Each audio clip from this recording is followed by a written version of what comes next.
පින්වත් දරුවනි, අද මම කතා කරන්නේ ඇස්වහ කටවහ හෝවහ කියන දෝෂ ගැන පුංචි පැහැදිලි කිරීමක් කරන්නම්. ඇස්වහ කටවහ කියලා කියන්නේ දැන් අපි ගත්තොත් එහෙම අපි මේ ජීවත් වෙන්නේ පෘථග්ජන ලෝකයක. ඒතකොට මේ පෘථග්ජන ලෝකයේ බුදුරජාණන් වහන්සේ දේශනා කරලා තියෙනවා මේක නිකන් මස් වැදැල්ලක් කැනහෙලුන්ට අහු වුණා වගේ කියලා. ඒ කෙනෙක්ා මේ ලැබෙන සම්පත් Tamanට අයිති කරගන්න ලොකු තරංගයක ඉන්නවා. ඉතින් ධර්මය ගැන වැටහීමක් තියෙන කෙනෙක් කැරෙන්න වෙන කෙනෙක් මේ තරංගෙන් අයින් වෙන්නේ නැහැ. ඒ නිසා ධර්මයේ තුල පිහිටාගෙන කටයුතු කරගෙන යනකොට මේ සාමාන්‍ය මේ ලෝකේ මේ පවතින තත්වයෙන් Tamanට යම්කිසි රැකවරණයක් හදාගෙන සැනසිලිදායක ජීවිතයක් ගත කරන්න අපි ක්‍රමවේදයක් හොයා ගන්න ඕනේ. ඒක තමයි තාම වැදගත් මේ ඇස්වහ කටවහ හොවා ගැන කතා කරනකොට. කැලෑවක වුණත් අපි දන්නවා මේ විවිධ වර්ගයේ සමහර වෙලාවට කනේරු ගත්තොත් විසයි. ඒ වගේම පැණි රස පළතුරු වර්ග තියෙනවා, තිත්ත වර්ග තියෙනවා, විස වර්ග තියෙනවා. ඒ වගේ මේ පෘථග්ජන ලෝකයේත් මිනිස්සු විවිධාකාරයි. එතකොට ඒ වගේන් ඒ අයගෙන් වෙන බලපෑමත් අපිට විවිධාකාරයි. ඒ නිසා ඒවා තේරුම් අරගෙන අපි ජීවත් වෙන්න ඕනේ. සමහර මිනිස්සුන්ගේ මේ ඇස්වල විස වුන් ඇහෙන් Tamanගේ තියෙන ද්වේෂය පිට කරනවා, ලෝභය පිට කරනවා, වෛරය මේවා පිට කරනවා.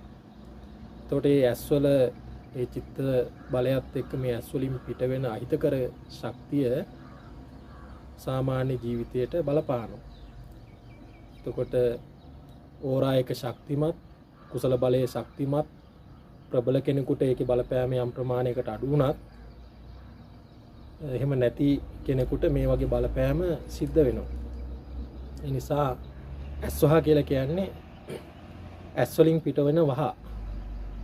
එතකොට ඇස් වලින් පිට වෙන වහ අපිට නතර කරන්න බෑ.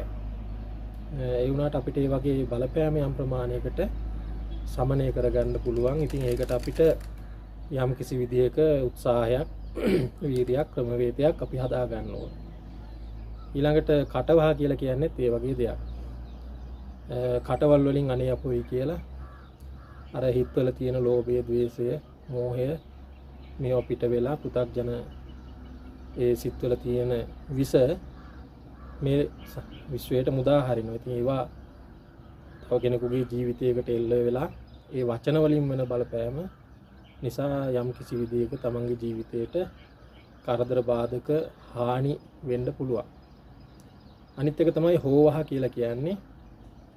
හෝවහ කියලා කියන්නේ සිතුවිල්ලෙන් නැගෙන අයහපත් කිරණ. එතකොට මම අර මුලින් කිව්වා වගේ මේ සමාජය තුල ඉතින් මේ ලෝභය, වෛරය, ක්‍රෝධය ඒ වගේ සිතුවිලි ඇති වෙනවා ධර්මයේ තුල පිහිටලා නැති වෙනකොට. ඒක නිසා ඒ චිත්ත බලයෙන් එන අහිත කරන ශක්තියින් අපි ධර්මයේ තුල පිහිටාගෙන කටයුතු කරනවා වගේම යම් ප්‍රමාණයකට මේ බාහිර ක්‍රියාකාරකම් වලින් අපිට සමනය කරගන්න පුළුවන්. එතකොට මේ කියන අහිතකර බලපෑම් සමනය කර ගැනීම සඳහා දැන් අපි ගත්තොත් එහෙම අපිට බෞද්ධ දරුවෙක් නම් බෞද්ධ දරුවෙකුට පුළුවන් හොඳට තෙරුවන් වන්දනා කරලා ඊට පස්සේ පිරිත් සූත්‍රයක් සජ්ජායනා කරලා මූලික මේ විශ්වයේ පැවැත්මට ශක්තිය දෙන විෂ්ණු දෙවියන් හැටියට තමයි පිළිගන්නේ. ඒ නිසා මේ විෂ්ණු දෙවියන්ගේ ආශිර්වාදය ලබා ගන්න පුළුවන්. මගේ මේ channel එකේම තියෙනවා විෂ්ණු ස්තෝත්‍රය කියලා. මම ඒක description එකේ දාන්නම්. ඒකත් ඔබට යොදා ගන්න පුළුවන්. ඒකෙන් කීප වරක් කහ කුඩු, සාම්බ්‍රාණි ඊළඟට වතුර ජොග්ගුවක් තියලා පිරිත් ඒකෙන් ජීවම් වෙන්න 7 පාරක් විතර තියලා ඒ වගේන් තමන්ගේ නිවසට වටපිටාවට ඉහලා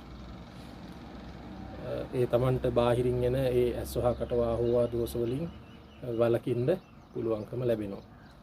ඒ නිසා ඒ වගේ දේවල් වලින් ඉතින් අපේ එදිනදා ජීවිතය සාර්ථක කරගන්න යන ගමනේදී අපිට තියෙන යම් යම් බලපෑම් දුරු කරගන්න පුළුවන්.